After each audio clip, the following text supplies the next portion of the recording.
Self help group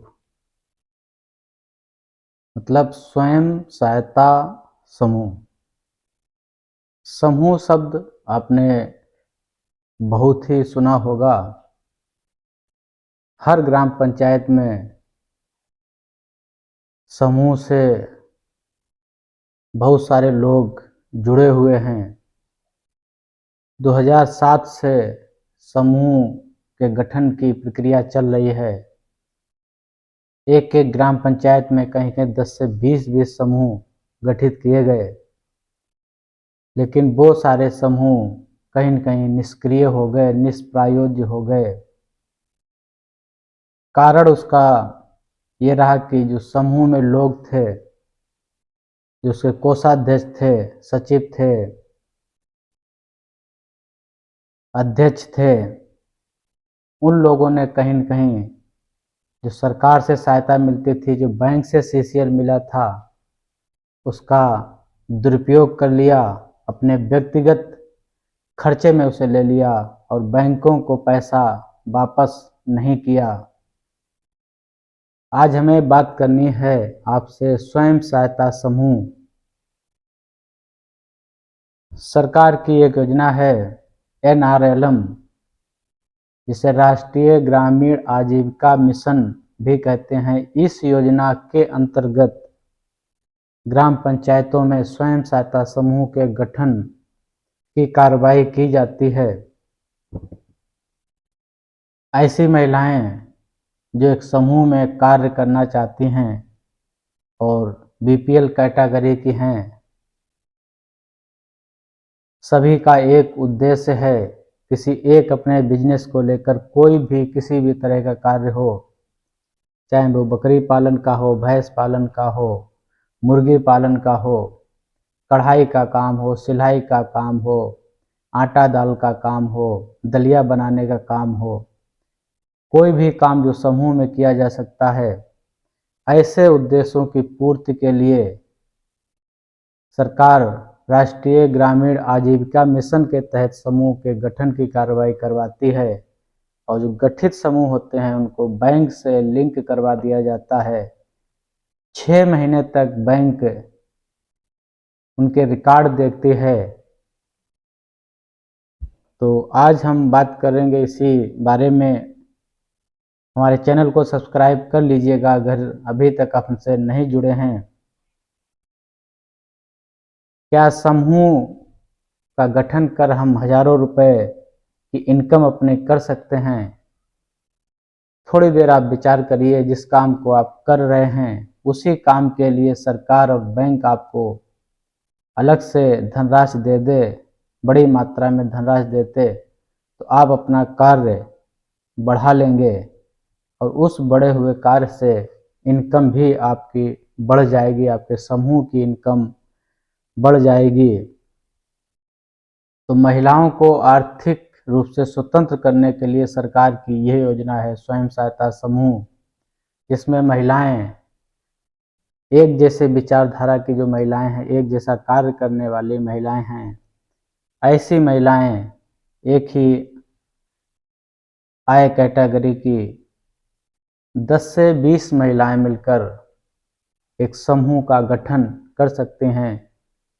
गठन की कार्यवाही जो समूह के रजिस्टर होते हैं उन पे सारी चीज़ें लिखनी पड़ती हैं। समूह के जो नियमावली है वो लिखनी पड़ती है कि किस सदस्य को कितना रुपए मासिक जमा करना चाहिए। तो यहाँ समूह गठन होने के बाद समूह ये निश्चित करता है कि हमारे जो समूह के सदस्य हैं वो हर समूह सदस्य कितनी धनराशि समूह में जमा करेगा।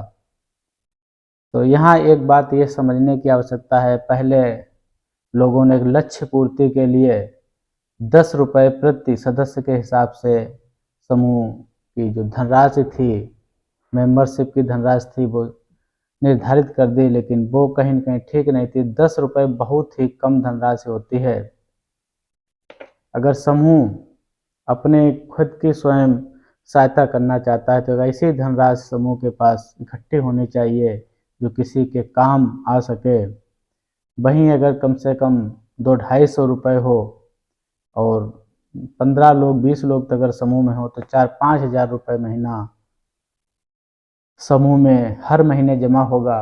वो 5 हज़ार रुपये किसी भी व्यक्ति को ज़रूरत के लिए समूह के नियमों के तहत ब्याज के में दिया जा सकता है और उसे ब्याज सहित वापस लिया जा सकता है। उससे ब्याज की इनकम भी समूह में जुड़ती रहेगी और ये सारा लेन देन जब बैंक पहुंचेगा 6 महीना समूह ठीक से कार्य कर लेगा।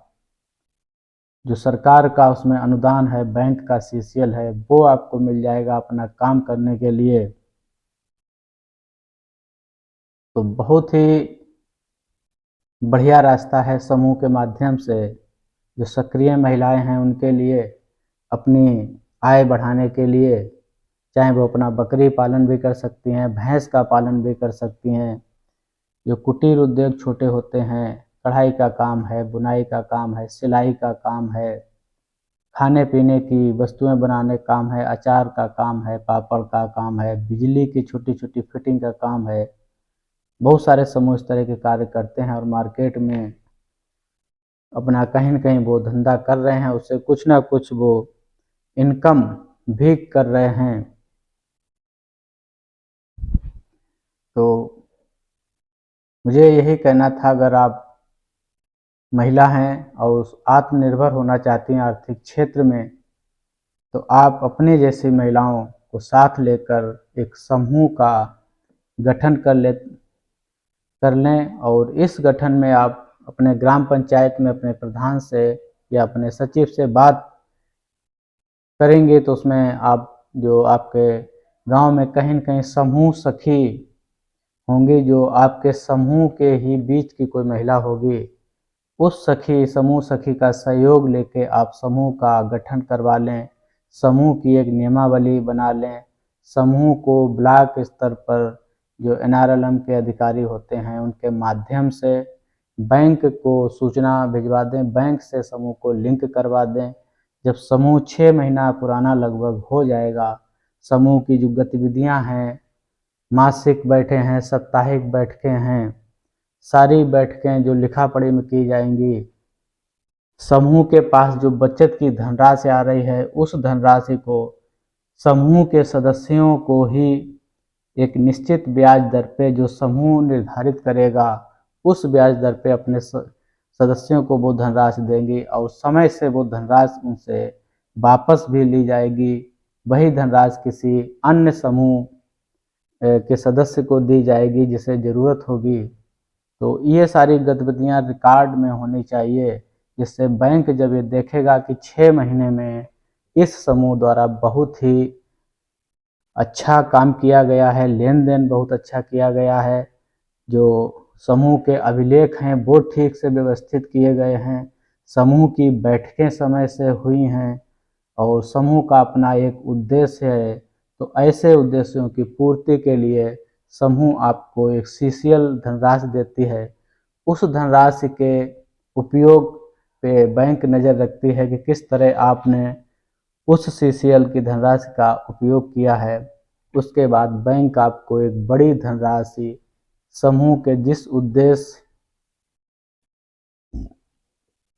के लिए समूह बना है उस उद्देश्य की पूर्ति के लिए समूह एक 10 लाख से 20 लाख रुपए तक समूह को बैंक दे देता है सामान्य ब्याज दर पे।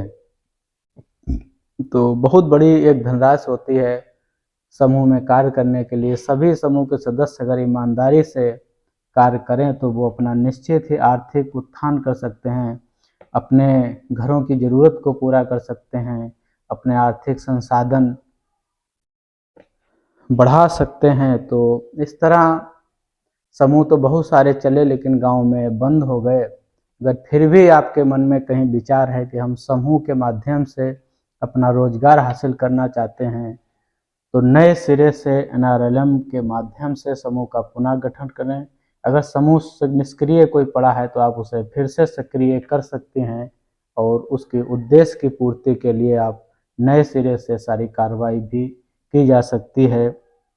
तो आशा करता हूं कि आपको ये वीडियो ठीक लगेगा। अगर बात समझ में आए तो पहल करिए समूह के गठन के लिए, अपना एक उद्देश्य निश्चित करिए कि हमें करना क्या है, समूह के माध्यम से, और ऐसे लोग समूह में शामिल हों जो एक दूसरे की बात भी मानते हों। कभी कभी होता है कि समूह तो बन जाता है लेकिन काफ़ी लोग एक दूसरे की बात नहीं मानते हैं, तब आपस में विवाद होता है। समूह में कुछ लोग ऐसे होते हैं जो ईमानदार नहीं होते हैं, पैसा ले लेते हैं लेकिन समय पर उसे वापस नहीं करते हैं, तो ऐसे भी लोगों को प्रतिबंध होना चाहिए, ऐसे लोगों को समूह में ना रखा जाए। तो ये छोटा सा मैसेज था इस वीडियो के माध्यम से।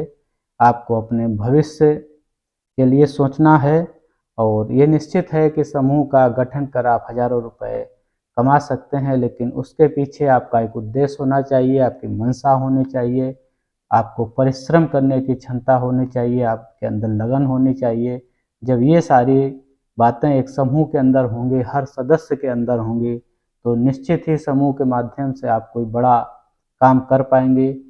और अभी तक अगर आपने हमारे चैनल को सब्सक्राइब नहीं किया है तो चैनल को सब्सक्राइब कर लीजिएगा, वीडियो को लाइक और शेयर भी कर दीजिएगा। अगर आप किसी नई जानकारी के लिए कोई वीडियो चाहते हैं तो आप हमें टिप्पणी में ये बताइएगा।